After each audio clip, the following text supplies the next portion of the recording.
Eu agradeço muito esse convite. Eu espero que eu seja, assim, contributiva para vocês no dia de hoje. Só vou fechar aqui. Então, o que eu vou falar um pouquinho para vocês? Sobre uma das posições que eu acho que sobre ela rondam muitas incógnitas, que é a posição de adjunto, né? São as segundas falas das primeiras casas. Então, é quem completa o primeiro-ministro, é quem completa o líder da oposição. E é uma posição que as pessoas normalmente têm ou muitas regras pré-definidas do que ela deveria fazer ou não, de como ela deveria funcionar ou não, mas, na realidade, é uma posição bem fluida, bem livre, que eu vou falar um pouquinho para vocês, dando alguns indícios, assim, de boas estratégias, mas eu quero que vocês tenham aqui uma certeza. Eu não vou dar nenhuma fórmula para vocês serem ótimos adjuntos, no sentido de todo debate você deve fazer tal coisa. Algo que é bem comum para o IPS, por exemplo. É comum que exista uma padronização, começa por tal casa, depois vai para essa. No IP a gente vê muito isso acontecer. No adjunto, isso até é possível. Eu só não acho que isso vai gerar um bom ganho para você. Porque pelo momento em que o adjunto enfrenta no debate, se existe muito essa comparação, quando você compara com o IP já tem o controle de tudo que foi dito, de tudo que foi expresso, ou seja, ele tem uma habilidade de talvez modelar o debate que é mais característico da posição que ele está. Além disso, existe uma diferença entre o IP e o adjunto, que é que o IP não pode trazer argumentações novas, tem novas respostas nesse sentido. E o adjunto não, o adjunto está ali numa posição de meio de debate, onde é exigido dele uma certa liberdade, exigido um certo jogo estratégico de cintura para saber como responder às coisas, para onde ir, dentre outros pontos. Então, eu quero que vocês tenham isso em mente. Não existe uma fórmula única de ser adjunto, existem vários modelos de adjunto, existem debatedores excepcionais que fazem um estilo, existem outros que fazem outro, eu mesmo vario muito. Meus adjuntos não são sempre parecidos, muitas vezes meus adjuntos mudam, vai variar conforme o que o debate pedir. Iniciando aqui, primeiro um breve índice para vocês. A gente vai desvendar essa posição aí, que é a posição estratégica de meio de debate. O adjunto, ele também tem na somatória dele ali a questão de ter que até mesmo engajar com o conteúdo futuro construtivo da sua segunda casa. Então, ele precisa estar atento, ele precisa estar sempre, assim, disposto a estar com atenção no debate. Um bom adjunto não vai ficar preso no mundinho dele, olhando coisas relativas ao seu próprio discurso. Ele tem que prestar atenção no debate. Outra coisa que eu quero ressaltar, eu já disse, não existe uma fórmula correta e outra errada. Cada debate vai existir uma postura de um adjunto. Você tem uma codependência, não só com o debate, como com o desempenho da sua dupla. Se eu tenho um primeiro-ministro excepcional, já tive vários, provavelmente meu adjunto vai seguir por um caminho diferente do que se eu tiver um líder da oposição fraco. Então, são questões que são avaliadas conforme o debate vai acontecendo. Então, o adjunto precisa ser esse juiz de valor do seu líder também. Uma outra característica do adjunto, ser um ótimo ouvinte. Como eu já disse para vocês, o adjunto ele tem que estar sempre escutando. E aí não é escutando só os demais, né? O adjunto tem que estar escutando também sua própria dupla, o que vocês estão trabalhando no prep time, entre outras coisas. Então, se atentem bastante a essa questão do ser um ótimo ouvinte. Não é um jogo, debate competitivo, não é um jogo de discurso, é um jogo de debate. Não é só você ir lá, fazer um belo discurso, emocionar a plateia, muito interessante, construtivo. Não. Você precisa ter uma habilidade de engajar com o que está sendo trabalhado. Isso é fundamental. Um outro passo que eu vou falar para vocês é sobre prep time. Prep time é um grande aliado das primeiras casas, em especial a figura de um bom adjunto no prep time pode render ótimos casos e um ótimo fechamento de conclusão para o primeiro governo e para a primeira oposição. Isso tem muito a ver com um segundo ponto do prep time, que é selecionando as ideias que vocês vão trabalhar. Também vou falar para vocês sobre características básicas que todo adjunto deveria ter, que é a reconstrução, a retomada, o defender e o acrescentar. Que são essas posições que vocês vão ser mais exigidos, em alguns debates vocês vão precisar reconstruir mais do que acrescentar, mas são características que vocês vão julgando ali no valor do momento. E alguns desafios comuns aos adjuntos e problemas que vocês podem enfrentar. É isso que a gente vai passar por hoje. Eu peço a vocês que, caso vocês tenham perguntas, vocês avisem por áudio. Vocês têm toda a liberdade de me chamar aqui, Jéssica, eu tenho tal dúvida, não se preocupe. Eu prefiro que as dúvidas, elas sejam sendo esclarecidas à medida que eu vou expondo para vocês, para eu até não ter que retomar, acho que facilita bastante. Então, não esperem aquele momento de perguntas ao final. Façam suas perguntas, podem me interromper por voz mesmo, eu não estou vendo vocês, estou vendo a tela, mas podem, assim, à medida que vocês forem tendo a pergunta, fazendo. Começando, um bom adjunto é, antes de tudo, um ouvinte de todas as falas que vieram antes dele. Isso inclui a sua dúvida. Isso aqui, para mim, já aborda um dos principais erros dos adjuntos, que é não escutar o seu líder, não escutar o seu primeiro-ministro. Por que, na minha opinião, isso acontece? Normalmente, pessoas que são adjuntos têm uma aversão muito grande a serem primeiro-ministro. Isso tem a ver com o tempo, com o começo, com não gostar. Eu, particularmente, não gosto das primeiras falas. E um erro que eu cometi inicialmente era que eu considerava que o tempo que meu primeiro-ministro ou meu líder de oposição estava falando era um tempo extra de prep time. Eu estava duplamente equivocada. Porque não só não é um tempo extra de prep time, como aquilo me fazia uma falta muito grande na hora de escolher o que eu ia abordar ou quais eram as faltas que eu daria ali, uma certa continuidade de respostas, dentre outras coisas. Então, o primeiro passo que um adjunto tem que ter em mente é escutar quem ele compõe o caso. E aí, gente, é uma escuta ativa. Vocês vão estar prestando atenção, vocês vão estar anotando, colocando o que vocês vão acrescentar no que a pessoa está colaborando ali com vocês. Então, se meu primeiro-ministro está fazendo um caso sobre economias subdesenvolvidas e como essas economias subdesenvolvidas têm tido um ganho com a China, eu estou vendo que tem uma falta ali no sentido de explorar mais quais ganhos são esses, quais países são esses, quais são os benefícios. Então, eu já vou lá e anoto. Falta, vou trabalhar esse exemplo, vou dar mais lógica de análise para o que ele está trabalhando, vou concluir explicando a relevância no contexto que a gente vive, algo que ele faltou. Isso é uma escuta. Esse é um serviço que você só vai ser capaz de prestar se você prestar atenção no seu primeiro-ministro, no seu líder de oposição. Então, é fundamental que vocês façam isso.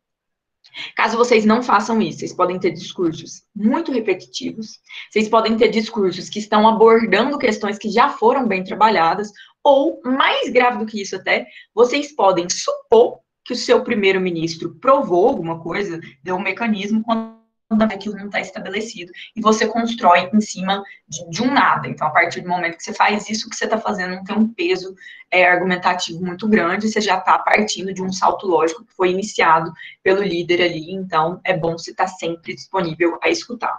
Então, tenham esse trabalho aí de prestar bastante atenção na fala que é a fala da sua dupla. Isso é um erro comum que acontece, assim, muito, muito mesmo, e eu acho que causa adjuntos muito, muito fracos, às vezes. Então, estejam atentos a isso. Jéssica. Vai lá. Desculpa a pergunta, é que eu sou bem leiga nesse mundo. Na verdade, esse é o meu primeiro contato, assim. Seja bem-vinda. Obrigada. Eu cheguei um pouquinho atrasada porque eu estava procurando o link, eu não sei se você falou no início. Mas, assim, eu tô vendo você utilizando uns termos que são desconhecidos para mim, tipo essa questão dos ministros, o que seria o adjunto, na verdade. Eu só queria, se você pudesse passar rapidinho para eu poder me situar melhor, viu? Obrigada. Nada. Os adjuntos, o primeiro-ministro e o líder de oposição, são as duas primeiras falas, respectivamente, do primeiro governo e da primeira oposição. Os adjuntos são as segundas falas. Então, eles são as segundas falas das primeiras casas. E eles trabalham em conjunto com o líder de oposição e o primeiro-ministro. Aí a gente tem o adjunto do líder de oposição e o adjunto do primeiro-ministro. Então, eles fazem esse complemento. Eles dão essa abordagem. Então, o que a gente está estudando aqui nessa aula é sobre as primeiras metades, é sobre a última fala da primeira metade. Lembrando que o debate competitivo é dividido entre primeiro governo, primeira oposição, segundo governo e segunda oposição. A fala do adjunto está presente na primeira oposição e no primeiro governo, e é a última fala desses dois blocos. Seguindo, gente, aqui, o prep time. E o prep time, ele é muito importante sempre. Mas talvez a estratégia de prep time para uma primeira casa tenha um fator de não correção. Por que esse fator de não correção ele existe? Se eu faço um prep time ruim, como segunda casa, eu tenho a possibilidade de, durante o debate, fugir disso, conversar com a minha dupla, N coisas. Mas se eu faço um prep time ruim, como uma primeira casa, não existe um fator de correção. Eu provavelmente vou rodar aquele caso com suas falhas, eu vou ter um caso mais frágil e eu vou ter uma sintonia ali no que eu estou trabalhando que pode ser baixa para o debate, me levando até um quarto lugar. Então, o prep time ele é fundamental para a construção, não só de bons adjuntos, mas de primeiros governos e primeiras oposições. Existem equipes que preferem que os prep times sejam feitos em silêncio, assim, não cada um na sua, não vamos conversar muito, não, deixa para lá. Assim, é direito, né, gente? Direito, todo mundo tem de cometer erro também.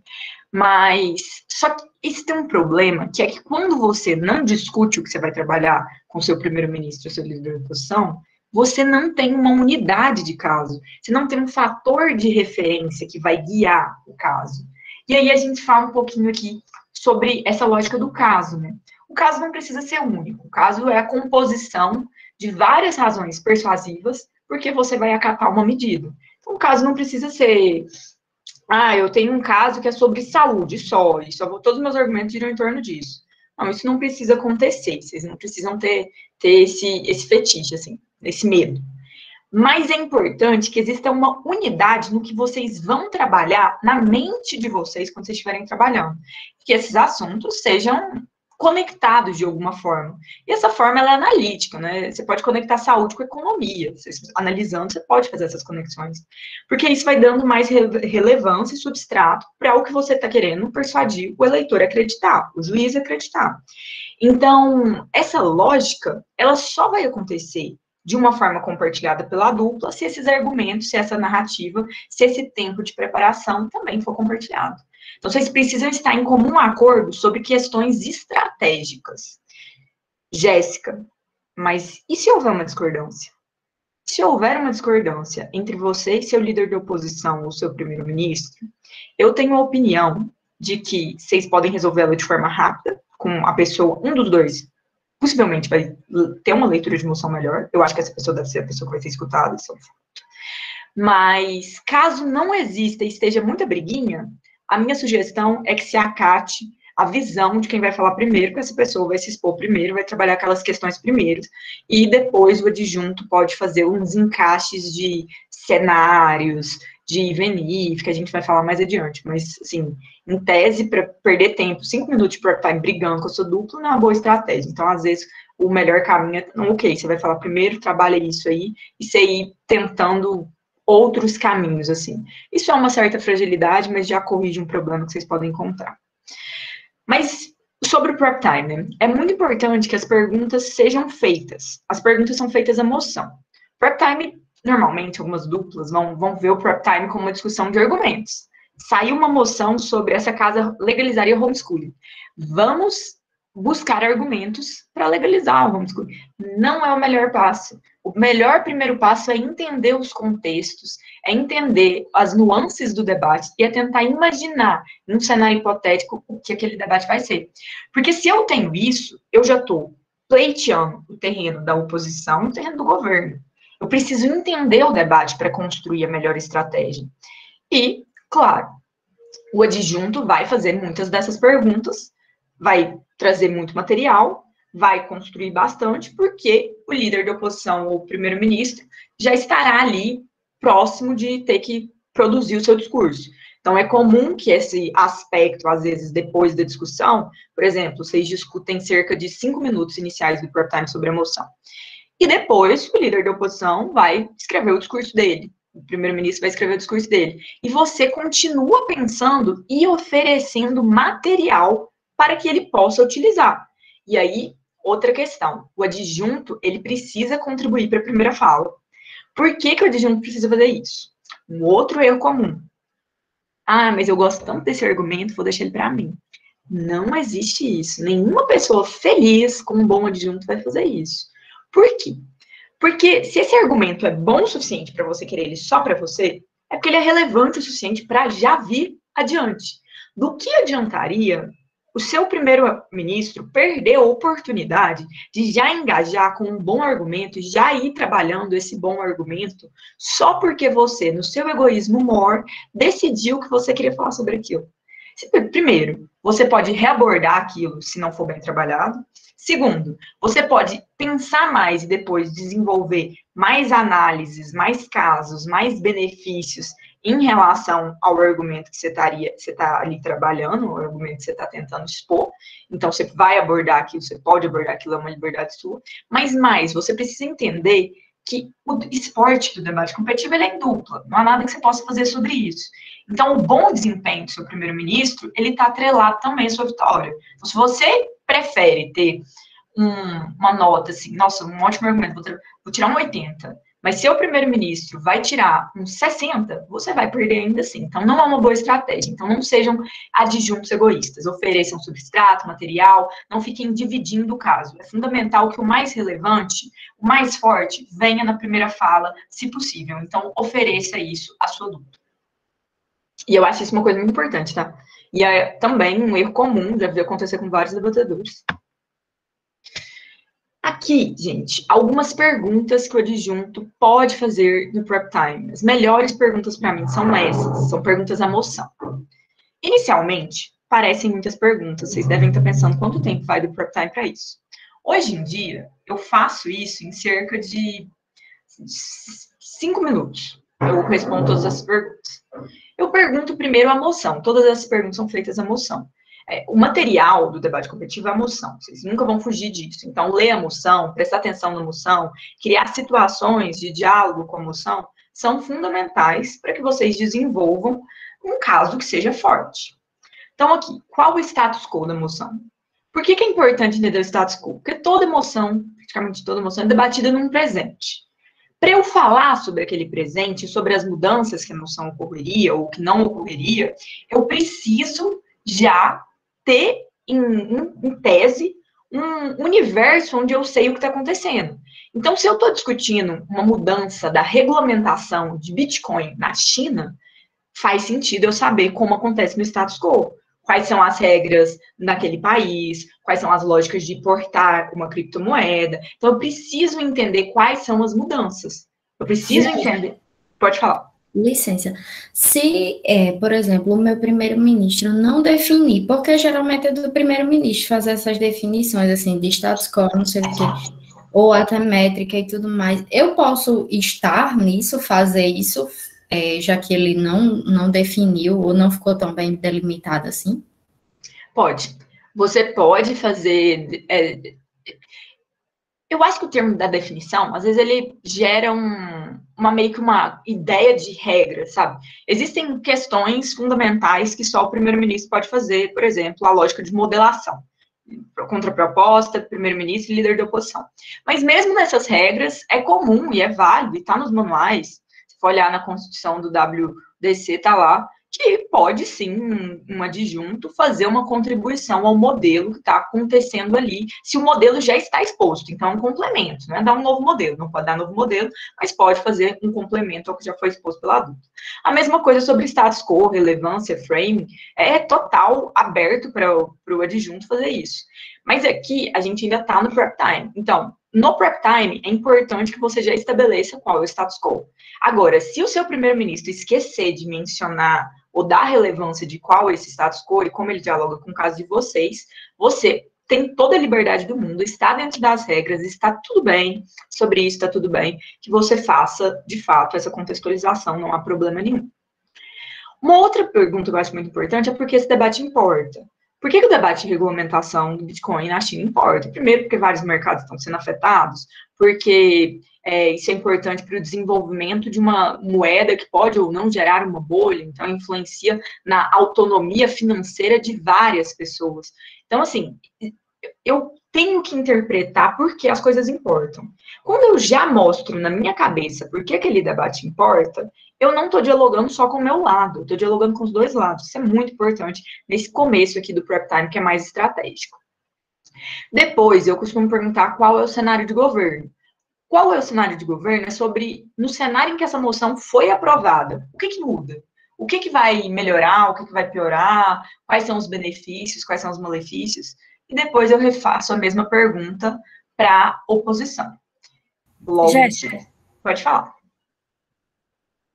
minha pergunta é como não ficar um discurso repetitivo, porque meio que eu tive essa pergunta por causa das perguntas que você colocou aí, porque meio que uma leva a outra e acaba que tem vezes que eu sinto que fica repetitivo, sabe? Sim, mas aí é que tá. É importante que essa parte seja repetitiva. Nada do que você está fazendo aqui é no seu discurso. Tudo isso que você está fazendo aqui é no prep time. Vocês precisam estar em sintonia, e isso não é... eu não quero que vocês façam isso só na cabecinha de vocês. Eu quero que vocês conversem com o primeiro-ministro ou o líder da oposição sobre isso. Porque assim vocês vão depois construir argumentos melhores, tendo em vista que vocês já sabem essas respostas. Então, por exemplo, você saber qual é o maior ônus do governo. Não importa se você é o governo ou oposição. Saber o maior ônus do governo serve para você delimitar quais problemas vão surgir. Então, se você está perguntando sobre benefícios, você também tem que perguntar sobre os malefícios. Assim, você vai identificar os calcanhares de Aquiles que você pode usar no caso do outro e quais calcanhares de Aquiles vão usar no seu caso. Isso é muito importante. Então, o prep time, ele precisa dessa nuance estratégica. Vocês vão demorar cerca de 5 minutos para fazer isso. E vocês vão ver que, com o passar do tempo, isso vai ajudar muito vocês a construir argumentos que tenham refutações prévias, argumentos que sejam mais competentes no sentido de engajar com mais assuntos que podem ou não aparecer no debate. Vocês vão entender que isso pode ajudar vocês a adiantar um caso que possivelmente viria na segunda casa. Então, assim, são coisas que vocês precisam se atentar bastante.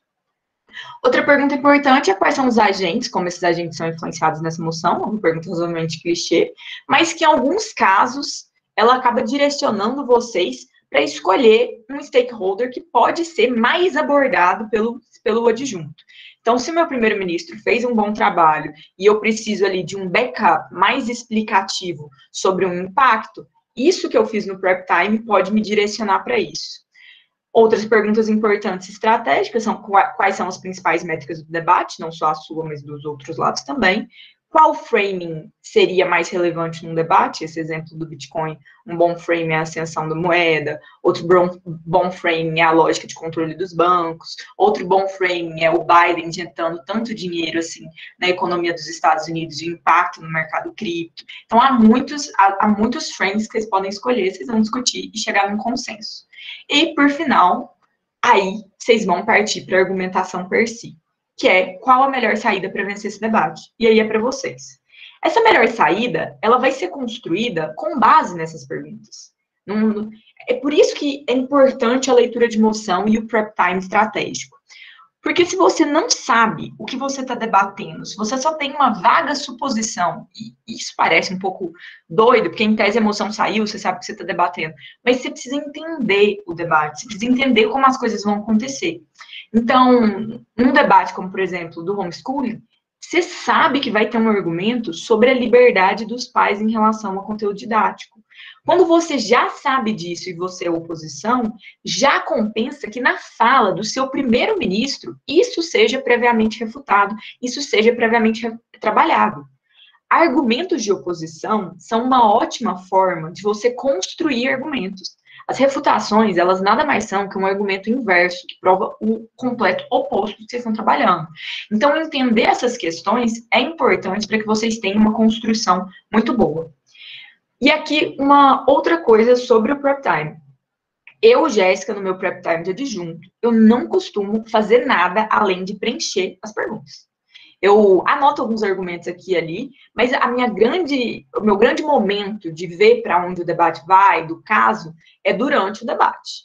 Então, assim, eu acho que se você focalizar demais num só ponto, se você já começar a escrever na sua folha, eu vou trabalhar isso, eu vou trabalhar isso, eu vou trabalhar isso, é meio infrutífero no prep time, porque eu não sei o que meu primeiro-ministro vai fazer ainda. Então, se eu ainda não sei isso, e não é possível saber, mesmo que ele me diga eu vou fazer isso, não tem garantia nenhuma que isso vai acontecer de fato, eu prefiro ir escutando e, a partir do que eu estou escutando, seguindo as premissas do meu caso. Quando eu estou mais ligada ao meu caso, e a minha dupla está mais ligada ao meu caso, quando a gente, ou seja, existe um caso, existe uma ideia, existe um valor e existe uma mensagem, é mais fácil para mim organizar tudo que eu fiz nessa folha de prep time para chegar ali num consenso, para chegar ali numa resposta, para chegar numa exposição mais feliz do que eu estou trabalhando. Então, são pontos que eu acho que vocês devem se atentar bastante, principalmente na lógica do prep time. Tem alguma dúvida até aqui?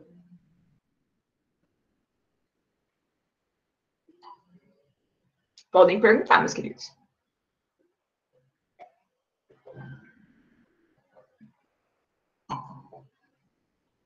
Seguindo, então. 3 pilares básicos de um bom adjunto. 3 características e palavrinhas que o adjunto tem que ter já num primeiro momento. Reconstruir ou construir. Por que isso é importante? Como a gente já trabalhou, vocês estão falando depois de alguém que é um parceiro, amigo, querido de vocês, que é o líder ou o primeiro-ministro. E existem falhas. Todo mundo falha no debate. Você irá falhar nesse debate. Mas a grande questão é que ele tem um backup, que é esse reserva ali que vai dar um suporte. Então, cabe a você, às vezes, quando você identificar, e por isso é importante ouvir, que um argumento não foi bem provado, que existe um salto lógico, que faltou algum mecanismo, alguma coisa, cabe a você reconstruir. Caso a reconstrução não seja suficiente e exista alguma coisa para se construir, também cabe a você construir. Adjuntos podem ser construtivos, isso não é um problema, não existe nada que impeça isso. Então, essa palavra, o reconstruir, o construir, ela é muito importante para que vocês saibam delimitar as prioridades argumentativas mesmo. Por mais que você tenha um ótimo caso do refutativo, e o caso refutativo ele é bacana, ainda assim vocês precisam ter um material construtivo forte ali, principalmente numa primeira casa, que ainda vai ver um construtivo de uma segunda casa, para que isso ganhe relevância dentro do debate. Outro ponto muito importante para os adjuntos é a habilidade de resposta. A grande razão de eu gostar tanto de fazer adjuntos é bem simples. Eu gosto muito de responder o debate. E eu gosto mais dos adjuntos, porque no IP, às vezes, eu fico meio confusa, tem coisa demais, meio chato, não tem tanta habilidade de construir, eu gosto de construir. Mas o adjunto, não. O adjunto, ele pode responder um caso inteiro, ele pode agregar todo o valor de que uma primeira oposição trouxe e bater naquilo, que um primeiro governo trouxe e bater naquilo. Então, ele tem esse caráter de resposta, ele tem essa responsabilidade forte de resposta. O líder e o primeiro-ministro também vão responder, eles também têm engajamentos, mas ainda assim é mais frágil em comparação com o adjunto. Então, quando a gente está nessa posição, é exigido também que a gente dê respostas. Respostas não são apenas refutações. Argumentos são respostas. Quando você contra-argumenta alguma coisa, quando você contrapõe, quando você justifica em uma lógica de outra métrica, quando você justifica relevância, você também está respondendo a um caso. Então, não entendam respostas apenas como refutações, embora as refutações também sejam um papel muito importante dos adjuntos. Por último, ser estratégico. É muito importante que os adjuntos sejam estratégicos, porque eles vão fazer a conclusão do caso da primeira casa ali, do primeiro governo, da primeira oposição. Então, quando eu estou sendo um adjunto e eu preciso ali vencer aquele debate, eu preciso ser estratégico e mostrar para a mesa, ou deixar claro para quem está me escutando, por que eu ganho aquele debate.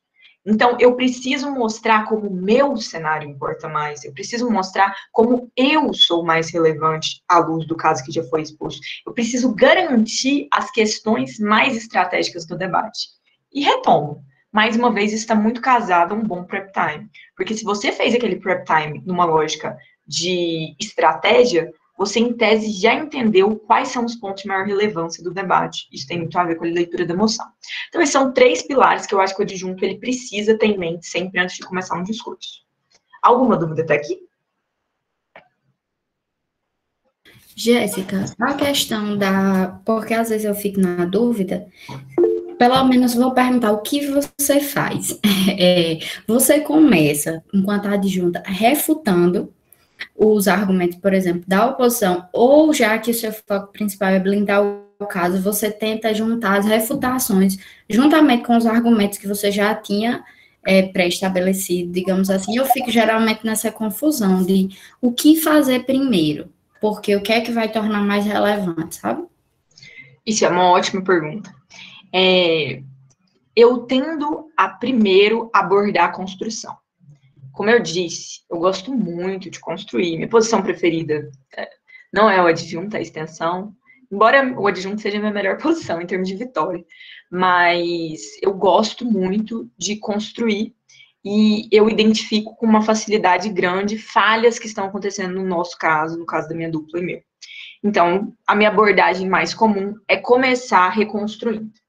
Mas é muito comum que as pessoas costumem, eu mesmo já comecei várias vezes refutando. Não tem nenhum problema. Não existe uma linha de ordem que vocês vão ter que seguir.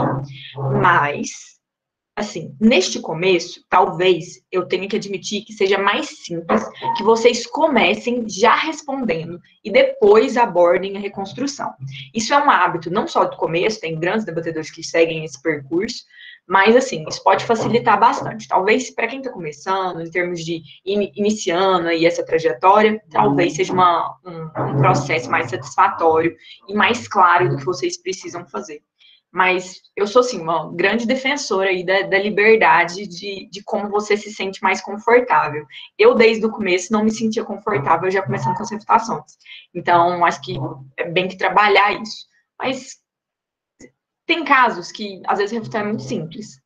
Tem casos que refutar vai ser muito complexo. Acho que isso também influencia a ordem que eu vou pôr ali.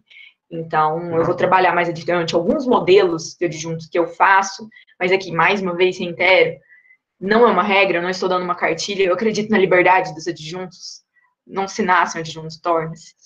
Mas a gente desenvolvendo isso cada vez mais. Mas nesse começo, talvez eu tenha que admitir que é melhor para vocês começarem pela refutação, por ser um caminho mais simples, mais claro, e passar já para a mesa que vocês estão respondendo ao debate. Muito boa pergunta. Jéssica. Pode falar. Essa questão do reconstruir e de blindar o caso, como é que você vai separar para você não acabar falando a mesma coisa do primeiro-ministro e sim você, tipo assim, literalmente blindar, né? Melhorar um pouco, argumentar mais. Eu só tenho uma resposta para essa. Escutando. Se eu não prestar atenção, eu não vou ter como não falar a mesma coisa. Então, o reconstruir, ele é uma palavra que está dialogando com outra coisa. Depois que o meu primeiro-ministro falou, outra pessoa falou, que foi o líder da oposição. Provavelmente, esse líder da oposição refutou o meu primeiro-ministro ou mitigou o caso. Então, eu pego o ataque que o líder da oposição fez e trabalho como esse ataque, na verdade, não passaria, quais seriam as falhas nesse ataque. Então, isso também é reconstruir. Ou seja, se o meu caso já sofreu um ataque, eu preciso trabalhar o que foi atacado. Eu preciso mostrar porque não é verdadeiro, porque não é válido, porque não se aplica. Então, eu preciso mitigar os danos que já foram sofridos ou mostrar porque aqueles danos sequer existem. Então, isso também tem muito a ver com reconstruir. Mas quando, na verdade, houve uma falha prioritária na construção, então, assim, o líder da oposição nem precisou atacar meu primeiro-ministro. Meu primeiro-ministro já veio com defeito de fábrica. Eu preciso pegar aquele defeito de fábrica e fazer os passos argumentativos para que o argumento ganhe força, ganhe peso dentro do debate. Aí eu estou construindo mais do que até reconstruindo. Mas se foi atacado, eu estaria, em tese, reconstruindo aquela argumentação. Boa pergunta também. Mais alguma dúvida? Jéssica, então... Eita, pode falar, Bernardo, depois eu falo. Como tu organiza a sua gestão de tempo nas tuas anotações? Normalmente, eu não consigo anotar as refutações e anotar também a reconstrução do caso do líder. Tipo, aí é uma confusão imensa, tipo, para eu organizar as minhas anotações e meu tempo também nesse sentido. Aí, tipo, como tu organiza normalmente? Eu separo as minhas folhas de adjunto assim. Líder da oposição, primeiro-ministro, ou assim, oposições, né? Vou supor aqui que eu sou líder, que eu sou primeira oposição, acho que vai ser mais claro. Como que eu separo minhas folhas se eu sou líder da oposição? Que é onde tem mais conteúdo para adjunto. Eu separo a folha do primeiro governo e anoto as refutações que eu vou fazer ao primeiro governo. Então, o que eles estão trabalhando, eu coloco normalmente de azul, em uma caneta tipo, azul, o que eles estão trabalhando, ou seja, as claims, as premissas que eu acredito que eles estão provando ali. Se elas têm alguma falha, eu coloco um ponto de interrogação vermelho e escrevo a falha, e eu dou um espacinho sempre nessas constatações para eu completar com as minhas refutações durante o tempo ali. Então, eu faço essa folha para o primeiro governo. Para o meu líder da oposição, eu faço outra folha. Então, eu escrevo líder da oposição e coloco quais são os principais pontos que ele está abordando e o que ele está falhando. Eu não coloco o que ele está fazendo bem, eu coloco o que ele está falhando. Em uma terceira folha, e essa folha normalmente eu já tenho desde o prep time, que é a folha de estratégia, eu estabeleço quais são as prioridades. Então, eu escrevo simplesmente por que vencemos e coloco lá 3 pontos de explicações breves de por que eu acredito que a gente vence. Normalmente é assim que é a base do meu adjunto, do modelo que eu vou seguir, assim, para refutar, para abordar o líder da oposição. No meio disso, existe uma folha que é sempre meu cabeçalho, que é a folha de frame. Eu tenho uma tendência genuína a fazer frame, eu gosto. Acho que é muito importante mesmo que os adjuntos façam. Então, eu coloco nessa folha como eu vou começar o meu discurso. E aí, normalmente, essa parte é mais construtiva. Um argumento que ainda não foi trabalhado, ou algo que eu acho que ficou muito mal construído, vou construir novamente. Então, nessa folha, tende a ser a minha folha de começo. E eu costumo ir para ela, depois eu vou para a folha do primeiro governo, e depois eu vou para a folha do meu líder de oposição. Às vezes, se o conteúdo do meu líder de oposição está muito próximo do meu, aí eu já faço a minha, a do líder de oposição, e só no final as questões das refutações, e se der tempo, eu abordo um pequeno reply aí que eu vou falar para vocês mais adiante. Mas, basicamente, esse é meu hábito mais comum de adjunto. Assim, eu tenho muitas folhas, eu gosto de ter muitas folhas, eu amo canetas coloridas, então, usem hábitos das canetas coloridas. Minhas folhas são, tipo, vermelho, nossa, fundamental. Então, eu tenho um sistema de cores que me gerencia, assim. Antes do meu discurso começar, tipo, 30 segundos antes de eu ter que falar, eu pego uma caneta e vou circulando em vermelho o que eu vou falar primeiro e ponho um. A folha, às vezes, tá uma folha aqui, outra aqui, mas eu faço isso. Para eu saber o que eu vou falar primeiro. Aí, azul é o que eu vou falar em segundo. Verde é o que eu vou falar em terceiro. Amarelo é o que eu vou falar se der tempo. Eu faço esse exercício de pintura nos últimos 30 segundos da pessoa que está me antecedendo. Então, é isso que me direciona. Eu gosto de ter esse olhar de priorizar, de o que é mais importante. Tem coisa que é menos relevante. Então, se eu for falar, não compensa eu falar uma coisa e o meu discurso. Tem coisa que se ficar para trás eu levo um segundo lugar. Tem coisa que se ficar para trás eu levo quarto. Então, eu acho que a gente precisa ter essa noção estratégica. Tinha outra pergunta? Jéssica, quando você fala sobre essa importância de você ser um bom ouvinte para identificar no discurso da sua dupla aspectos que já vêm defeituosos, seria aquela ideia de, por exemplo, você escutar o discurso do seu primeiro-ministro ou do seu líder da oposição, fazendo já como se você estivesse refutando, porque aí você identifica essas pontas soltas que podem usar contra vocês, tanto nas segundas bancadas, quanto realmente as bancadas opostas, para já completar? Seria tipo nesse sentido? Sim, seria nesse sentido.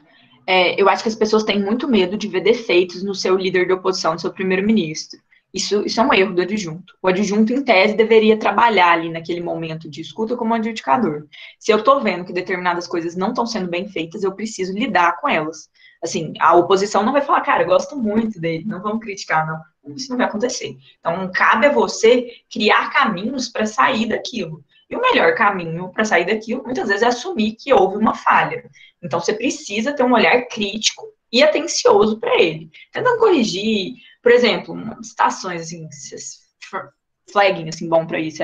Meu primeiro-ministro trabalhou tal ponto. Eu vou mostrar a relevância desse ponto de tal e tal forma.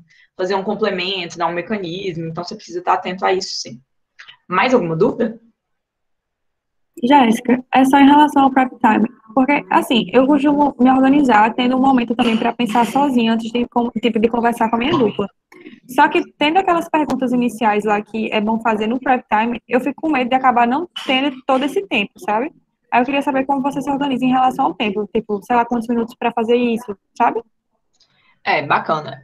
Eu prefiro começar com as perguntas do que ter um tempo de vamos pensar. Tipo, o vamos pensar, para mim, ele Se ele for sobre seguir as perguntas que estão lá, ele é mais bacana, assim. Vou pensar durante 1 minutinho. É porque quando você fala, vou pensar durante 1, 2 minutinhos, normalmente o seu interesse é pensar em argumentos que vão te ajudar. Não é esse o meu primeiro passo ideal. Meu primeiro passo ideal é pensar sobre o debate, não sobre o meu lado. Esse é o diferencial que eu tenho no meu prep time. Então, assim, meu prep time com a Alice na final do Castro Alves, a gente não chegou e falou, nossa, a gente vai defender lobby, esse argumento aqui de lobby é bom. Não, a gente seguiu uma lista. A gente seguiu essa cartilha certinha, várias perguntas e cerca de 10 minutos no nosso prep time foi discussão da moção e do debate. E com isso, a gente soube utilizar bem o nosso tempo, que é um bom caso. Então, assim, é fundamental, talvez, encaixar a questão da estratégia antes da questão dos argumentos da individualidade. Claro, vocês não estou tendo ideia de qual é o status quo, pensa um pouquinho, 30 segundos. E como eu disse, gente, no começo vocês vão levar, já levei 30 minutos para encher nessa lista, hoje faço isso com uma rapidez enorme. Então, assim, é prática também. Com a prática vocês vão sendo mais rápidos, ter conteúdo, ler bastante. Por exemplo, se você não sabe nada sobre o tema da regulamentação do Bitcoin, é difícil você descobrir qual é o status quo, como vão ser afetados, quais vão ser as maneiras ali de lidar com X ou Y. Então, essas coisas também exigem conteúdo. Então, assim, tá sempre lendo, tá sempre acompanhando jornais, ter uma boa base, interessar, pesquisar, ter case file, fazer isso, mesmo quando não for num debate. Vocês podem treinar prep time com a dupla de vocês todos os dias, não sei por que não fazem. Deveriam, porque isso acaba dando para vocês uma sintonia de trabalho muito maior. Então, quando vocês fazem isso, quando vocês têm essa abertura, que não é só no momento de estresse do debate, vocês vão internalizando esses caminhos com uma facilidade enorme. E, ó, de verdade, esse é um ótimo treino. Mesmo sozinha em casa, pega uma moção, faz um prep time dessa moção. Porque isso vai te direcionando para as questões que dialogam mais com a estratégia. Isso vai facilitando os seus caminhos, isso vai diminuindo os seus medos em relação a quando uma moção sair. Isso é uma coisa bem interessante para vocês fazerem. Mais alguma dúvida? Ô, Jéssica, então, tu acha que é muito mais eficiente você já ir para a discussão dos termos da moção, do que a moção significa, do que esse tempo para você definir os seus argumentos e que pode ser parecidos ou completamente diferentes do seu primeiro-ministro? É isso que tu está querendo dizer? Sim, que é muito melhor a gente já ir nos conectando no debate e tal, do que ir pensando só na minha parte do latifúndio? Eu acho exatamente o que você falou. Eu acho que é uma estratégia muito mais feliz e eu acho que ela contribui mais para casos mais fortes, especialmente na primeira casa. A primeira casa, ela ganha um peso muito grande de relevância. Se você identifica um bom argumento, mas um argumento não fundamental, e você escolhe seguir nesse argumento, a chance de você perder para a sua segunda casa é muito grande. Por isso, essas noções de estratégia, elas são muito boas. Por quê? A segunda casa vai ver o debate, vai ir internalizando o debate, embora eu acho que isso é importante para a segunda casa, também faço. Mas a primeira casa, ela precisa já ter o gatilho apontado para o lugar certo. Ela precisa mirar e acertar. Não vai adiantar você ter 50 mil argumentos. Não vai. Você não vai ganhar um debate sem ter argumento de sacrifício. Nossa, Jéssica, mas eu pensei em 12 argumentos. Você vai pensar, vai trabalhar 12 argumentos de uma forma porca e não vai ganhar o debate. Você precisa escolher numa primeira casa quais são os argumentos vencedores. Isso é uma escolha de priorização, isso é uma escolha de estratégia. Isso tem muito a ver com entender as nuances do debate. Então, muito mais relevante, às vezes, do que ter um máximo de argumentos, muito mais relevante, é você direcionar a estratégia do seu caso para aquela vitória. Então, isso acontece com uma discussão de prep time que fundamente mais o debate do que o argumento em si. E isso é uma prática que eu acho que fez muita diferença para mim. Eu melhorei muito, muito, muito, nem sempre fui assim como debatedora, depois que eu passei a entender mais o debate e olhar mais para essas perguntas e a fundamentação delas. Mais alguma dúvida? Bacana as perguntas. Eu pergunto assim sobre conteúdos. Quais tu indicaria para ter mais conhecimento sobre as moções? Então, conteúdo que eu indico que vocês sempre leiam um jornal, sempre. Acho que ler um jornal por dia é algo fundamental para um bom debatedor. Vocês vão debater vários assuntos surpresas que muitas vezes vocês desconhecem, eles estão ligados, assim, a perspectivas globais, perspectivas nacionais, que estão sempre nos jornais, então, eu acredito mesmo que é uma boa prática. Outra coisa que eu indico para vocês é ler sobre temas que estão em ascensão, social mesmo. Então, embora não tenha muito jornal falando sobre homeschooling, tem muita gente debatendo isso na sociedade civil. É comum que os CIEs usem esses argumentos. Outras coisas que eu acho que podem ajudar, argumentos principiológicos. E a base dos argumentos principiológicos tendem a ser argumentos filosóficos. Tem um livrinho muito bom do Nigel, que chama, acho que é Introdução à Filosofia, até posso disponibilizar para vocês, é um livro que eu sou apaixonada, ele é um cara que realmente escreve muito bem, e é um filósofo muito competente. Ele tem esse compilado que trabalha perspectivas éticas filosóficas contrapostas. Então, às vezes, você está num debate onde uma justificativa moral do John Rawls vai ser muito bem utilizado por uma equipe, mas, de repente, você já tem uma refutação que foi uma ideia de outro filósofo, você leu, você teve aquele acesso, você teve aquele conteúdo, e você vai contrapor isso e mostrar nuances de relevância, de importância, de análise. A gente vê muito isso sobre princípio do dano, né, muito liberal usando John Stuart Mill, e às vezes sendo refutado pelo próprio John Stuart Mill. Então, você saber essas explicações, você ter essas bases, contribui muito para que você possa criar argumentos de maior qualidade e respostas de maior qualidade. Então, eu faria essas indicações, jornais, podcasts, embora eu não sou uma fã de podcast, não, mas principalmente jornais, livros.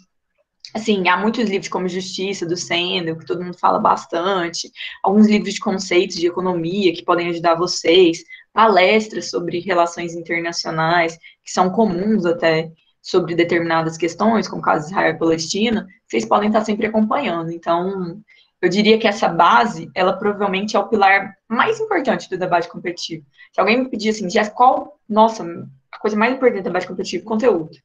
O resto vai sendo trabalhado e moldado, lapidado, é estratégia, é regra, mas o conteúdo é a parte não só mais apaixonante, mas talvez é que mais contribui para a vida de vocês, para as pessoas que vocês vão ser também. Mais alguma dúvida? Estou gostando das perguntas, gente. Seguindo aqui, como priorizar, né? A primeira priorização, eu já falei bastante, é da leitura de moção. Eu acredito que é fundamental para todas as posições, especialmente para essa, pelo ponto de você ter que, literalmente, ser um atirador de elite. O adjunto é o cara que precisa atirar no lugar certinho, porque senão, se ele mirou errado ali, tá, nossa, segundo governo veio e, de fato, acertou o alvo que você quase pegou. Então, essa leitura de moção estratégica é muito importante. Outro ponto de priorização é entender quais são as prioridades do caso que você já construiu. O adjunto, ele precisa aceitar que alguém já falou antes dele, é a dupla dele. Então, é comum, quando os erros não acontecem, quando não são muito graves, que você precise dialogar com o seu primeiro-ministro. E você precisa dialogar reforçando. Você precisa mostrar mais relevância. Às vezes, você vai precisar dar uma métrica de por que vocês vencem o debate. Mostrar mais como um stakeholder que o seu primeiro-ministro só mencionou é de fato afetado, impactado, no caso de vocês. Então, você precisa entender aquelas prioridades que vocês já conversaram e abordar elas de uma forma mais clara. Por que isso é tão importante? Pensem na questão que eu falei lá no comecinho do caso da unidade. Precisa ter uma unidade, não no sentido da ideia, no sentido de, é só isso, não. Mas no sentido do que vocês querem defender como mensagem para alguém acatar aquela medida ou não acatar aquela medida. Isso inclui que vocês tenham prioridades bem estabelecidas de por que devemos acatar o que vocês estão sugerindo. Então, essa prioridade, ela pode abordar N coisas. A grande questão é que, como adjunto, você precisa rememorar para a mesa quais são essas coisas e por que elas importam. Isso é fundamental que vocês façam. E uma última priorização que eu acho importante do adjunto é prever o que pode se tornar, mas uma extensão. Estar atento a ideias e pontos de informação para prever o que a segunda casa deseja trazer. Muitas segundas casas cometem erros estratégicos que é mostrar o que vão trabalhar já num ponto de informação. Isso é arriscado, Porque se eu sou adjunto e vejo alguém fazendo isso e o ponto é bom, eu vou trabalhar esse ponto. E se o ponto for ruim, a realidade vai mudar pouco a minha vida.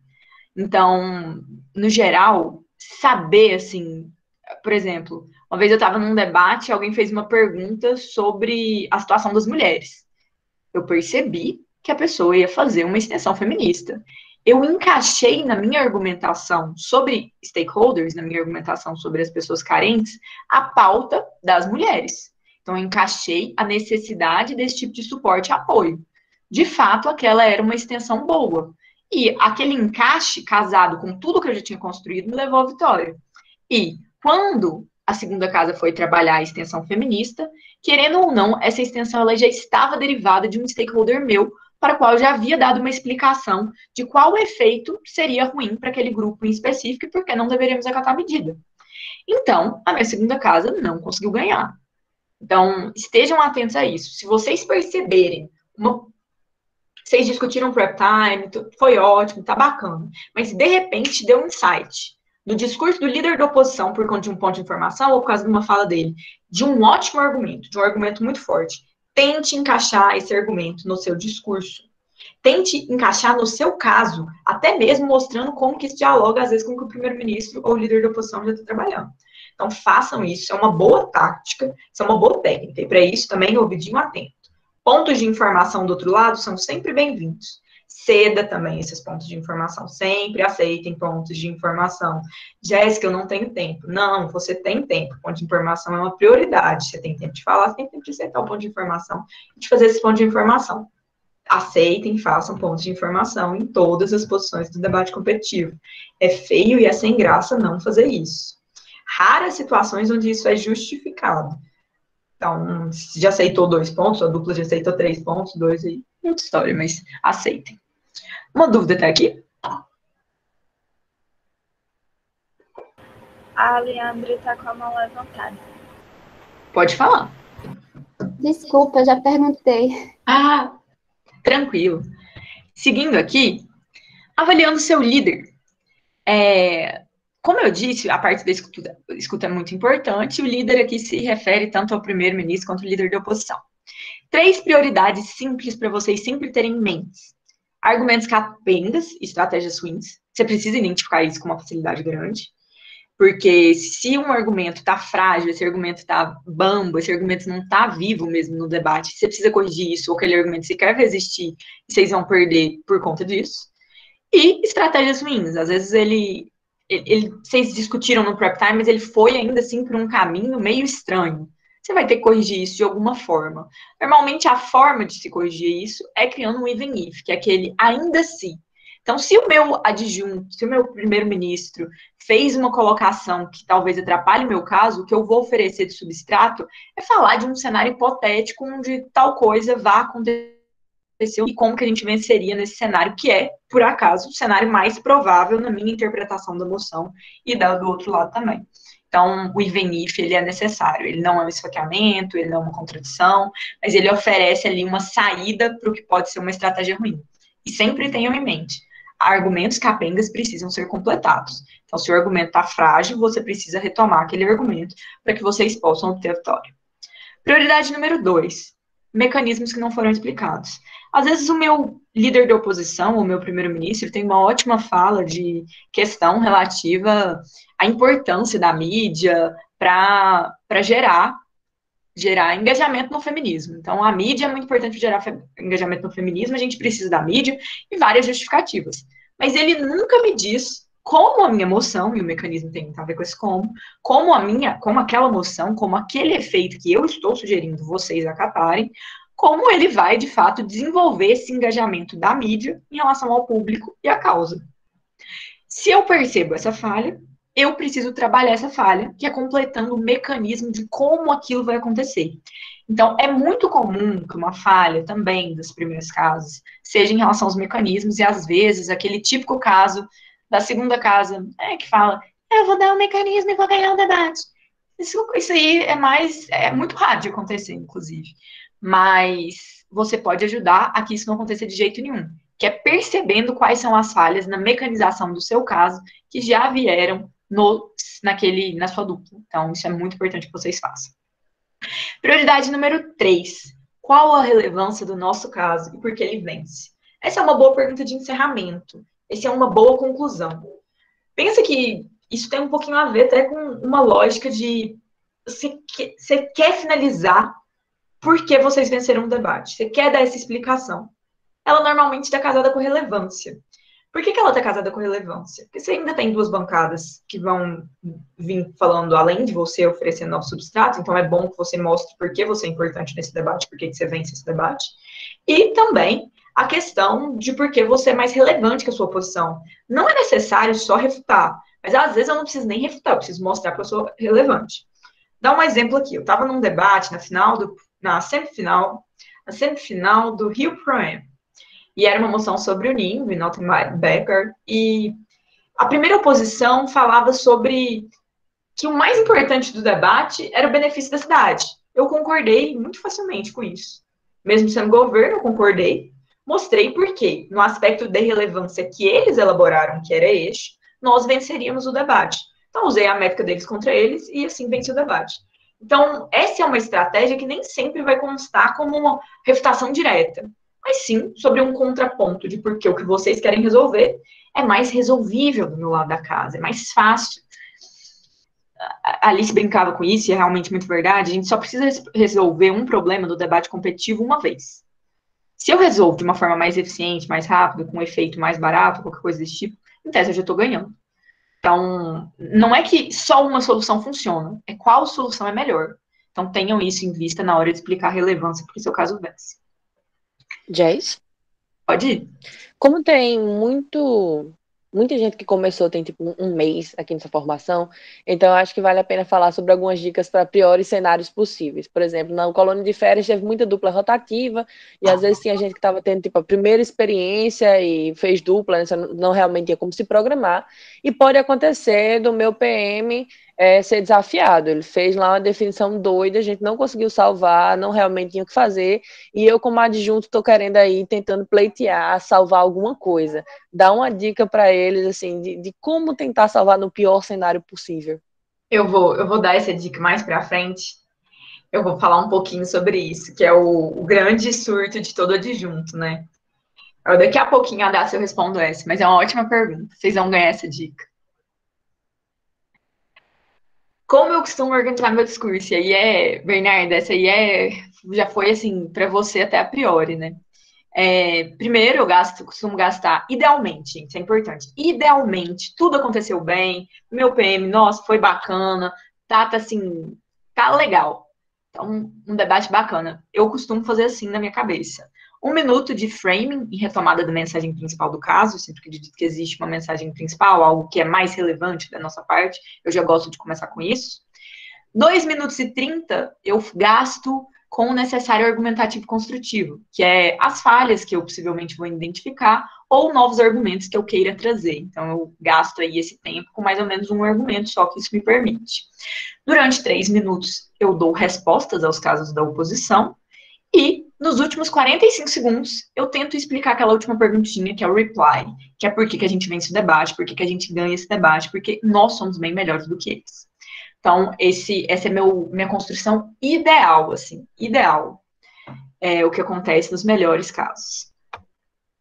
Existe um outro modelo de adjunto que eu faço, que é o adjunto pitbull. Esse adjunto pitbull, ele necessita de um primeiro-ministro ou um líder da oposição que seja hiperestratégico. Quando eu estou com o Bernardo, muitas vezes eu faço um adjunto pitbull. Porque o Bernardo, ele é cheio de frufrus, maravilhoso, ele adora falar sobre refutação prévia. Então, o que o Bernardo costuma fazer? Ele dá métrica, ele dá relevância, ele já faz, na figura do primeiro-ministro do adjunto, toda uma contextualização, toda uma lógica de meta-análise. Então, se isso é como se a gente já tivesse isso estabelecido no primeiro-ministro, algo que eu acho ótimo, eu adoro esse tipo de... Talvez seja meu tipo de adjunto preferido. E o Bernardo já faz isso, muitas vezes. Então, o que a gente tem ali, quando isso já aconteceu? Eu tenho 30 segundos de retomada da mensagem principal do caso, que é um argumento que a minha dupla já trouxe. Eu gasto 4 minutos com a argumentação. eu gasto 2 minutos com respostas diretas aos demais casos, vocês veem que o tempo de resposta cai, porque essas respostas também já foram previamente dadas pela minha dupla, e eu ainda assim abordo 45 segundinhos ali de porque a gente de fato ganha com o argumento que a gente está trabalhando ali. Esse adjunto, ele é no 220, ele é muito rápido, e ele traz muito material construtivo, mesmo, pesado. Então, ele é um adjunto que eu gosto muito de fazer e que alguns debates, como o primeiro-ministro, que tem essa vertente, essa vibe mais estratégica e mais meta-analítica, me permite realizar. Então, isso é uma coisa que eu costumo fazer nesses cenários. E, para dar-se aí, o meu adjunto, meu líder não trocou ideia. Esse é o pior adjunto que alguém pode fazer, porque te dá um desespero. Assim, vamos, vocês começaram aí, vocês sabem disso aí. Você tá lá, vocês discutiram, em tese tá tudo bem, e de repente não tá fluindo. Não sei se é nervosismo, se não entendeu bem o caso, não sei o que foi, mas meu adjunto, meu líder de oposição, não está trocando ideia, não tá falando nada com nada. E aquele desespero bate no peito, você não sabe se respira ou se você chora, mas você não vai desistir. Essa é a primeira dica. Você não vai dar o jogo como perdido. É possível salvar e ganhar um debate só com o adjunto? Já vi acontecer e já fiz. É possível sim. Só que isso exige de você uma habilidade de calma maior, porque você está ali numa situação de estresse, mas isso também exige de você que você seja o auge da estratégia. O auge. Um argumento sozinho ganha um debate. Se ele for bem feito, se ele for bem construído, e se ele conseguir ser, assim, aquela win condition linda, aquele argumento que, de fato, soube engajar de uma forma que até não teve resposta. Quando eu estou nessa situação de um líder que não trocou ideia, então, o líder foi desafiado, o líder realmente errou, ele estava errado, não foi bacana. Eu, Jéssica, eu não insisto no erro. Eu não fico salvando o erro. Eu prefiro pegar um segundo lugar, pleitear um primeiro, do que ficar defendendo meu líder que está perdido ali para tomar um quarto. Então, eu estrategicamente, eu já vou para um cenário de, ainda nesse cenário de vocês aí, que vocês estão querendo pleitear, eu vou responder nele e vou ganhar nele. Então, já vou para isso. Eu não vou ficar, se eu acho que meu líder errou, não vou ficar ali insistindo num erro que pode me custar muito mais do que qualquer outra coisa. Então, a minha dica para vocês é, prestem atenção mesmo, porque se vocês também julgarem que não foi uma boa estratégia, que houve um erro e que de fato está grave, mudem o caminho ou sigam aquele caminho, que às vezes não é nem mudar, é a pessoa que não trabalhou, que vocês já tinham estabelecido como prioritário no prep time. Então, assim, já chega falando, framing, retomada da mensagem principal do caso. Mas não é uma retomada só. É uma retomada se você souber encaixar como sendo. Exemplo. Não necessariamente porque o seu líder de oposição, o seu primeiro-ministro errou, que não existe a mensagem que vocês querem passar. Tenta pegar aonde aquela mensagem ficou mais forte no discurso dele, ou seja, o melhor momento. E já inicia mostrando como isso importa para o debate, dando uma contextualização de por que isso é tão necessário. Logo depois de fazer isso, gaste boa parte do seu tempo, 5 minutos, construção. Se você tem um cenário onde algo não foi construído, onde algo não existe ainda para o seu caso, você precisa construir. Jéssica, mas e a refutação? Certo. A refutação, ela é importante, mas a construção de uma resposta também pode ser refutativa. Você também vai responder, você também vai engajar construindo. Mas mais do que isso, é fundamental que você apresente algo para o debate, que você apresente uma contribuição válida para o debate. E as construções, elas acabam tendo, de certa maneira, esse peso expressivo, às vezes, de acatar ou não algo por conta de um assunto, por conta de uma visão, ou qualquer coisa desse tipo. Então, esse necessário argumentativo construtivo, ele é a sua resposta de por que o mundo deveria acatar aquela moção. Não é só sobre você criticar, porque ela porque não acatar é ruim, mas mostrar porque é necessário, é fundamental, é urgente. Isso está muito casado com o framing. Então, assim, quando isso acontecer, tenta dar um contexto e tenta casar esse contexto com a relevância já de cara na sua argumentação. E compensa mais você ter um argumento, 2 no máximo, bem construído na figura de um adjunto, do que tentar ficar salvando seu líder de oposição, na minha opinião. E por fim, quando meu líder não trocou ideia, eu vou ter menos tempo de refutar, de responder, eu faço relevância comparativa. Relevância comparativa nada mais é do que eu nem disputar se é verdadeiro ou falso o que o outro lado está falando.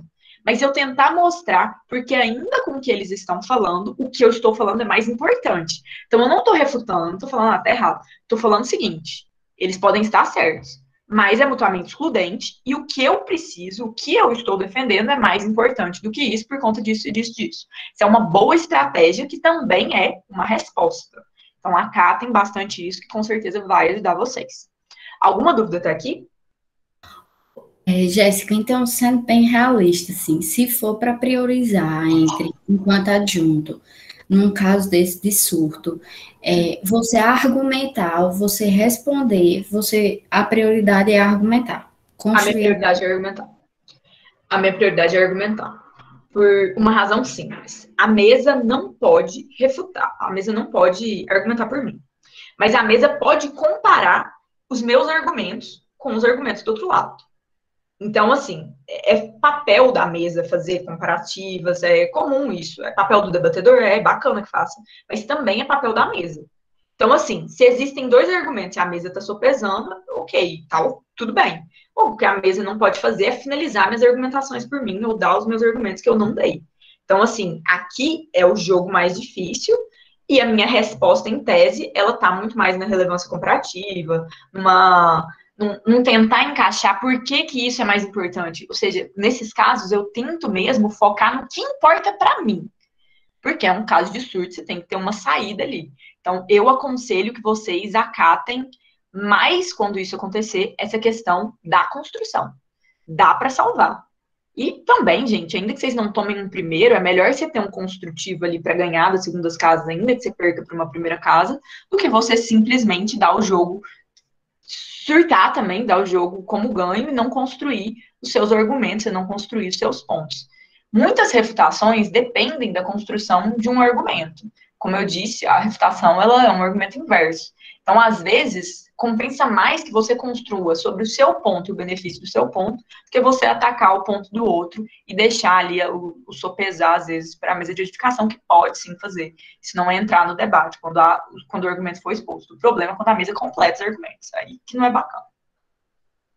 Mais alguma dúvida?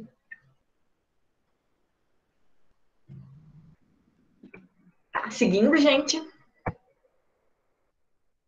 Aqui os principais desafios, né, do adjunto, vou falar um pouquinho sobre eles. Para mim, o primeiro desafio, mais desesperador, é o líder fraco, né, que traz pouco ponto, que não está fazendo um bom trabalho. O outro desafio que eu acho que também vale mencionar, uma primeira casa fraca, porque dificulta a sua lógica refutativa e pode atrapalhar nas reconstruções, e aqui vou falar um pouquinho sobre isso. Por que isso é tão ruim? Porque quando eu tenho uma primeira casa forte, que está me contrapondo, eu identifico também pela fala deles quais são os erros que o meu caso tem, e eu posso responder esses erros. Se eu não tenho isso, muitas vezes eu só vou ver a segunda casa fazendo isso e eu só vou poder responder por pontos de informação. Então isso é ruim, isso é muito difícil para um adjunto. E também existe outra questão, que é a própria lógica de caso, né? Como eu disse para vocês, muitas vezes a refutação, ela te dá base para um argumento, né? Se você vê um argumento, você vai refutar aquele argumento e tá lá algo forte que você vai criar.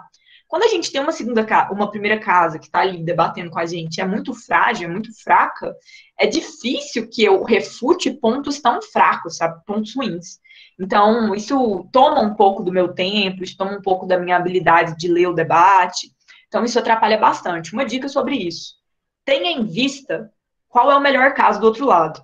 E, se possível, já trabalhe esse melhor caso. Jéssica, mas eu vou dar ideia para o outro lado. Não importa. Se você for competente para identificar o melhor caso, é porque esse caso, às vezes, ele não é tão raro assim de se ver. Então, assim, trabalhar questões que vocês já sabem que vão vir a priori pelas outras casas, ainda que não tenham sido trabalhadas, às vezes, por um erro estratégico da primeira oposição, pode ser um bom jeito de evitar que a segunda oposição faça isso e já dar uma resposta até a priori para a segunda oposição, algo que vai ser bem benéfico para vocês. O desafio 3 está errado, na verdade. Para finalizar, uma coisa que eu gostaria que vocês internalizassem, assim, demais, galera. Cada debate vai existir algo específico de adjuntos. Cada debate é uma história. Eu dei 3 modelinhos aí para vocês entenderem bem isso. Então, assim, não crie um padrão, um único a ser seguido. Não crie, senão vai funcionar. O debate competitivo, ele é sobre engajamento e estratégia. Engajamento e estratégia variam conforme a emoção, conforme as duplas, conforme o debate, conforme N coisas que estão acontecendo ali. Então, não tem como vocês criarem um padrão e falar, esse. Existem como vocês beberem em dicas, em coisas desse tipo, mas vocês também precisam ter a ideia de que não vai funcionar para todos os casos. Eu até dei o exemplo da guerra, né? Uma técnica de guerra não funciona para todas as guerras, porque cada guerra, cada batalha, cada lugar, cada planitude, 1 milhão de coisas influenciam disso. Então, você precisa avaliar a nuance. E a nuance vai te cobrar uma habilidade de autonomia, assim. Então, vai lá, realmente, mete a cara, tenha coragem, teste coisas novas. Não é porque eu não falei aqui que não é uma boa ideia. Vocês podem fazer, não tem nada, sabe? Então, assim, testem também vocês como adjuntos. Isso é muito importante que vocês desenvolvam, assim, uma posição de conforto com o que vocês estão trabalhando. Vou dar um exemplo. Eu não costumo fazer o WIP, assim, eu faço todas as posições, mas não gosto de WIP primeiro-ministro tanto. No Open Brasil, eu tava de WIP. E eu tava de WIP do Gabriel.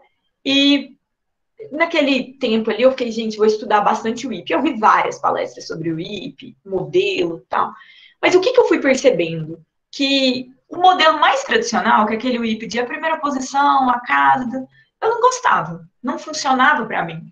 Para mim, o WIP era um discurso como os outros, só que com uma estratégia mais modelada, no sentido assim, não pode argumento novo, tem necessidade de resposta, dentre outras coisas. Então, o que eu fiz? Eu enquadrei as regras do WIP ao meu jeito de debater. Acredito que foi bacana, ainda assim, saí bem no torneio. E realizei vários WIP ao longo dele. Então, assim, isso tem a ver com não que... Se às vezes eu tivesse pegado e falado, cara, eu gosto do WIP da Rafaela, eu vou fazer igual. Isso não teria funcionado para mim. Isso teria me prejudicado. Então, tentem se descobrir nas posições. Pensem que vocês estão debatendo, vocês estão discursando ali naquele momento, vocês precisam ter um certo conforto com o aspecto que vocês estão seguindo. Linhas de raciocínio, linhas lógicas, linhas de estrutura são muito pessoais. Eu sou mais clara quando eu tenho essa liberdade. Vocês também serão mais claros quando vocês tiverem essas liberdades. E é a prática que vai fazer isso. Esse desenvolvimento, ele é muito prático. Então, Jéssica, eu fiz um adjunto ruim, Jéssica, eu fiz um WIP ruim, isso é normal. Vão no tempo de vocês, assim, não desesperem. E se divirtam também, o debate é bem divertido, se descobrir nessas posições é bem divertido. Nem sempre foi uma posição que eu adorava, hoje eu adoro, acho bem bacana de junto. Então, assim, descubram bastante. Caso vocês queiram ter esperança, eu fiz um adjunto patético, horroroso, tenebroso, nossa, que surto, péssimo, uma coisa difícil de ver, passa até mal. Nas quartas de final do Open Minas de 2019, foi a minha primeira vez na quarta de final, fazia 2 meses que eu debatia. Foi, assim, um negócio que eu vejo dá até enjoo. Hoje eu faço bons adjuntos. Então, assim, é prática, não é... Nossa, tem uma tendência, a pessoa nasce o IP, isso não existe. Você vai ter uma habilidade maior para uma coisa ou outra, mas isso é muito mais prática. E, por fim, eu preciso falar isso, porque essa é uma posição que muita gente fica dando piteco errado. Não caia nas falsas regras. Adjuntos não são WIPs. Ah, o adjunto é tipo um WIP. Não, não é. Se fosse, chamaria o WIP, né? Isso é meio óbvio. Mas não são WIPs. Adjuntos têm regras diferentes de WIP. Adjuntos podem trazer argumentos novos e não há constituição de modelo que diga que não. Se vocês forem lá no WDC, ler a cartilha, vocês vão ver que de fato não existe essa represália. Muita gente às vezes vai falar, mas não sei o que lá, meio a portuguesar do debate competitivo. Mas isso não existe, isso não é uma regra. Fiz questão de perguntar isso para o Louvro, num coaching que eu fiz com ele. Foi categórico com essa mesma resposta. E ele costuma fazer adjuntos, né? Então, assim, pensem que vocês podem trazer argumentos novos, não criem essas regras, não tem nada contra. Vocês têm que comparar e responder? É óbvio. Todas as duplas, até mesmo o primeiro-ministro, precisa fazer isso. Então, assim, é bem normal que isso aconteça e que seja cobrado as posições. Argumento novo foi essencial para o Bo em 2016, no WDC, para que o Fanelli ganhasse. O Fanelli traz argumentos novos naquele adjunto. Isso é normal, isso não é uma regra, nossa, um crime, nada. Não caiam nessa regra patética de que adjunto é tipo I, porque não é. É muito diferente. Talvez seja a posição do debate que exige e te permite mais liberdade. Até por estar ali no meio, dialogar com as duas casas, tá bem ali naquele lugar, assim, que é até mais difícil para muita gente. Então, isso também tem esse benefício da liberdade. Usem e abusem dessa liberdade, se divirtam muito sendo adjuntos aí dos mais variados modelos. E, por fim, muito obrigada mais uma vez. E se tiver mais alguma pergunta, vamos lá.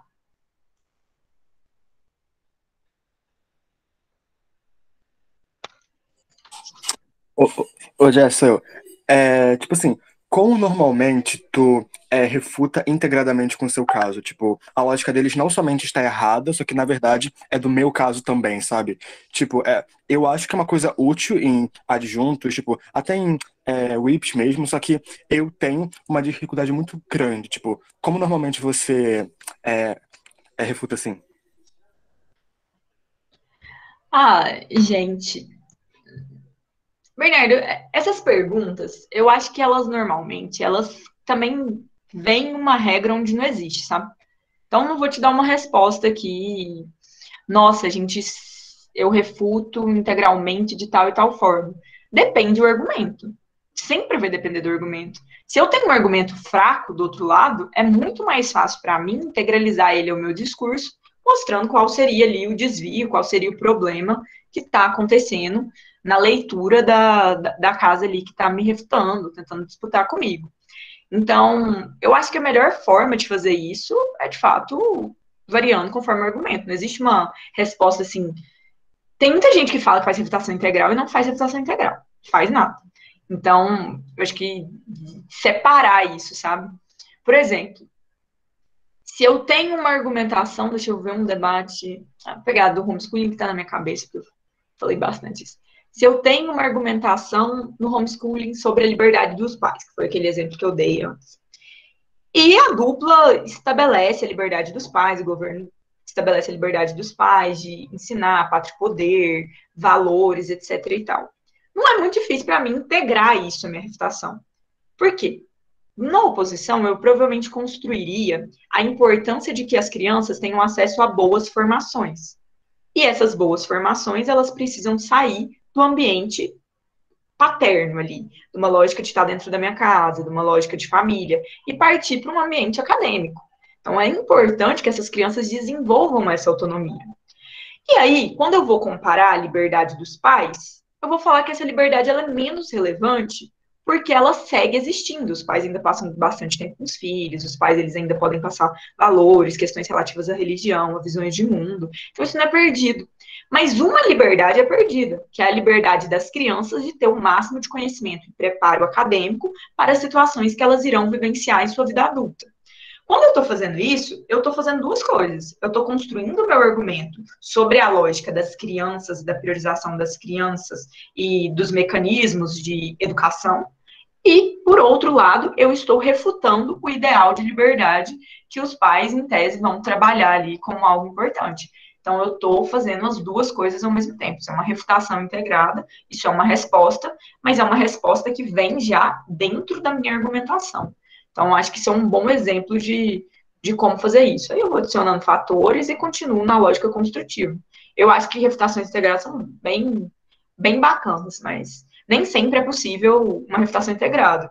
Temas muito complexos, como, por exemplo, se eu quero refutar um argumento extremamente bem feito sobre economia, e é importante que eu refute, porque gera um dano, no meu caso, em algum aspecto, assim, de ganho social, de desenvolvimento de um país. É importante que eu gaste um tempo para isso. Então, eu preciso separar um tempo de falar, eu vou refutar isso e porque eu vou refutar isso. Então, é estratégia mesmo. Você precisa sempre, na sua cabeça de adjunto, em qualquer posição, principalmente de adjunto, na verdade, você precisa estar pensando, se eu fosse juiz, onde eu acharia que o outro lado está ganhando de mim e onde eu acharia que eu tenho mais potencial para ganhar desse lado e atacar aí. Debate não é sobre refutar tudo. Tem gente que acha que adjunto tem que ficar falando que o outro lado disso está tudo errado. Ou ficar metralhando. Isso não é verdade. Isso não, é verdade. Não, adjunto não precisa fazer isso.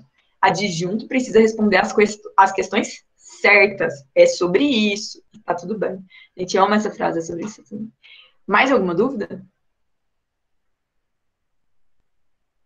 Nessa coisa do líder, tipo, tu literalmente adjudica ele, tipo, com uma caneta, tu escreve lá, não desenvolveu tal, tal, tal, tal, tal. Aí tu vai lá e tu desenvolve, ou tu só, tipo, presta atenção e não necessariamente adjudica o discurso da sua dupla?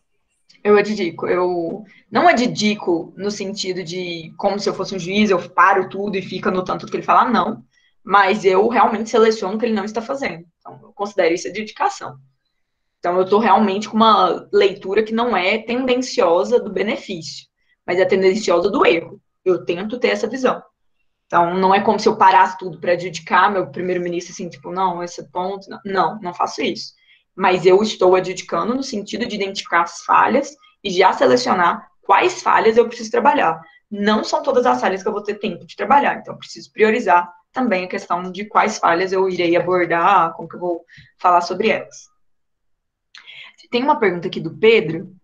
Uma busca incessante da justiça do uso do direito é buscar ser imparcial. Como levo isso para um edificador em sua análise? Acho muito ideal e utópico ser imparcial. Mais uma razão menos emocional, diria Gabriela Prioli, mas parte de um pressuposto de que controle não há regra nos debates, na realidade. Assim, eu acho que é muito fácil ser imparcial em debate competitivo. Eu não identifico muito essa dificuldade. Juízes ruins podem ter essa dificuldade. Mas, em tese, se eu estou julgando ali algo com termos de argumentação, análise, lógica, é fácil ver onde estão as principais falhas, os principais defeitos de um caso. Então, eu sou liberal, mas quando eu estou julgando, não me importo se o argumento do meu colega ali que eu estou julgando é hipercomunista. Se ele está melhor construído que um argumento liberal bosta que foi trabalhado, ele ganhou para mim. Então, eu acho que a gente tem que se despir de ter uma opinião. Um bom jeito dos juízes fazerem isso é saber separar a função que eles estão executando. Então, por exemplo, se eu sou juiz, quando a moção sai, eu não fico lá pensando na moção, qual argumento eu faria? Não, eu escuto o debate, eu não vou ficar pensando na moção. Então, aí é uma postura, assim, de distanciamento. E eu também não vou ficar julgando, assim, de tipo, eu gostei muito disso. Eu não faço isso. Eu acho feio disso fazer isso, cara. Eu gostei disso. Uma vez eu tava com uma juíza, ela falou, eu gostei. Por que você acha que eles ganham? Eu gostei desse argumento. Isso não é resposta. Eu gosto de um monte de argumentos, gente. A grande questão não é meu gosto pessoal. Então, acho que as pessoas têm que saber, assim, estudar mais a adjudicação para que elas tenham esse benefício aí da separação, que é, de fato, importante. Eu não acho tão difícil ser imparcial dentro do debate competitivo, até porque o mundo não está dependendo ali da nossa visão, da nossa tendência ou qualquer coisa do tipo. Mas é comum que uma dupla saiba, um grupo saiba ser mais persuasivo em relação aos outros, com as próprias construções das regras, do que está expondo, dos pontos de resposta que está dando. É ruim que, às vezes, o juiz se atrele a algo que gosta mais, é uma prioridade dele pessoal, qualquer coisa disso. E mais, o feedback, ele meio que força o juiz a não ter essa muleta. Porque fica claro para os debatedores, às vezes, que é muito por um gosto pessoal e não pega bem para o juiz, então eu acho que existe um desincentivo coletivo que blinda bastante disso e é bem bacana. Agora, como debatedores, vocês não devem ter valores, e não me entendam mal, não devem ter valores no sentido de eu odeio quando eu estou duplando com uma pessoa. E a gente começa a discutir o caso, e a pessoa vira para mim e fala, eu não gosto desse cara, eu sou tão oposição. Não me importo, estamos no debate. Se a moção foi equilibrada, na maioria genuína das vezes a moção é equilibrada, não cabe aos debatedores durante o prep time ficarem imaginando como eles queriam estar no outro lado, como eles gostam mais do outro lado. Cabe até imaginar os casos. Usa isso a seu favor. Mas eu sou uma liberal numa moção de privatização da Eletrobras. Eu tenho que usar, eu sou uma liberal a meu favor. como que eu vou usar isso a meu favor? Eu vou, de fato, pegar os argumentos que eu faria como liberal e tentar refutá-los e jogar ali para ver quais linhas eu teria ali de contra-argumento mesmo. Então, assim, vivam este momento, que é o momento de se colocar na figura do outro, que é uma das melhores partes, é a parte mais linda, talvez, do debate competitivo. Você não precisa concordar com uma análise econômica, você não precisa concordar com um mecanismo de ação, mas você precisa ser apto para ver que até nas suas discordâncias existe uma lógica. Até nas pessoas que no seu dia a dia você não concorda, existe uma lógica que elas vão trabalhar, que elas vão defender, que você também vai fazer isso. Então, essa para mim é a parte mais gostosa, assim. Gosto muito de defender o que eu não acredito no debate competitivo. Acho bem bacana. Principalmente se a moção foi equilibrada. Vai ter umas moções aí que realmente não dá. Mais alguma dúvida? Jess, eu tenho uma dúvida um pouco específica. Vai lá, Gui. E ela é um pouco mais sobre dinâmica de dupla, talvez. Sempre tem aquela situação de debate em que você normalmente é o adjunto, porém o seu primeira fala troca zero ideia sobre aquele tema em específico, por exemplo. Nessas situações, que fatores você deve considerar para saber se vale a pena você inverter fala ou se você só deve fazer um adjunto meio que carregando, vamos dizer assim? Eu acho essa pergunta muito boa, mas eu acho ela muito pessoal. Eu não inverto. Assim, a chance de alguém me forçar a ser um primeiro-ministro, líder da oposição, eu, Jéssica, é baixa. Sim, eu acho que eu fui primeiro-ministro, líder da oposição em dois debates oficiais, assim, de campeonatos na minha vida. 3. Vou fazer com mais frequência agora. Mas, assim, eu me sinto confortável como adjunto e eu garanto mais o jogo como adjunto. Eu sei disso, eu compro isso e tudo bem. Mas, se houver um déficit de conteúdo muito grande e aquela for uma pessoa que eu não costumo duplar, eu posso até pensar em inverter.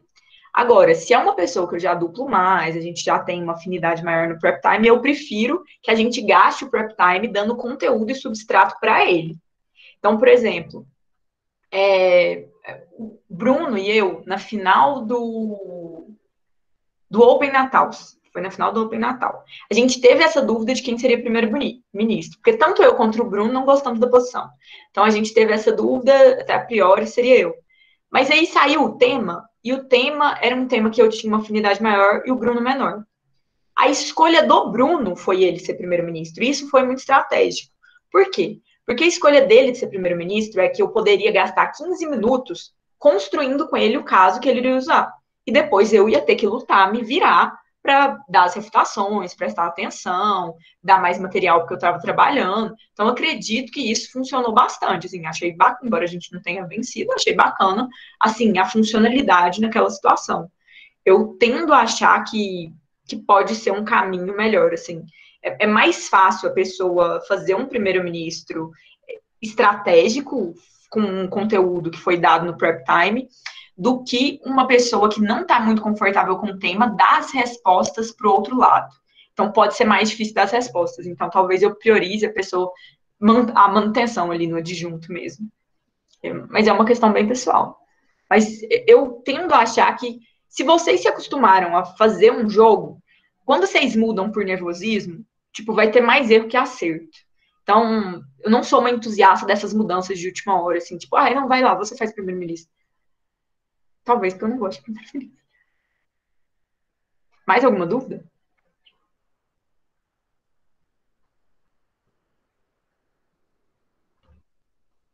Podem perguntar, ainda tem uns minutinhos aí.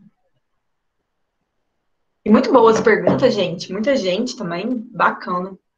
Parabéns aí, a tribuna, novamente.